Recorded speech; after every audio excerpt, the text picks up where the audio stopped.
that be natural. Lady D. Ain't looking tacky. I keep my game tacky. Yo, yeah, I'm so nappy. Cause that be natural. The infamous. Ain't looking tacky cause I keep my game tacky. I'm so pretty, I'm so fat, boo. I'm so natural, it's like it's a taboo. I'm so filthy, got the tattoo. Fucking these bitches like I own ragu. On my business with my platoon. Getting these minutes like I'm a typhoon. Down the jersey on that cartoon. And I'm sitting on top. Welcome back to Afros and Baby Hairs, and today we are doing another strength and restoration session. And so today I have Robin, aka Mee Mee, aka Rockin' Robin, with us today to join in. She is trying to get over a cold that she caught in the Caribbean, so we're gonna see if this yoga is gonna help. So if you guys are interested in seeing us do yoga or joining in with us, then please keep on watching.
guys, our third yoga session has come to an end. We want to thank you so much for tuning in today. We really appreciate your time and energy.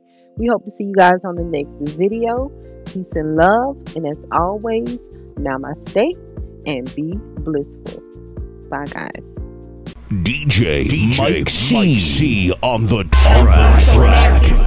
Cause that be natural. Lady D. Ain't looking tacky. I keep my game tactful. Yo, Yeah, I'm so nappy. Cause that be the natural. Ain't infamous. looking tacky. Cause I keep my game tactful. I'm so pretty, I'm so faboo, I'm so natural, it's like it's a taboo. I'm so filthy, got the tattoo, hucking these bitches like I own ragu. On my business with my platoon, getting these minutes like I'm a typhoon. Y'all is jersey on that cartoon, and I'm sitting on top of these buffoons. I'm so nappy, I'm so nappy. All these dudes that wanna get at me, I'm so cultured and I'm happy. Jealous witches wanna come back me, cause I'm comfortable in my skin. End of the day, you lose, I win. I'm so comfortable in my ends, don't care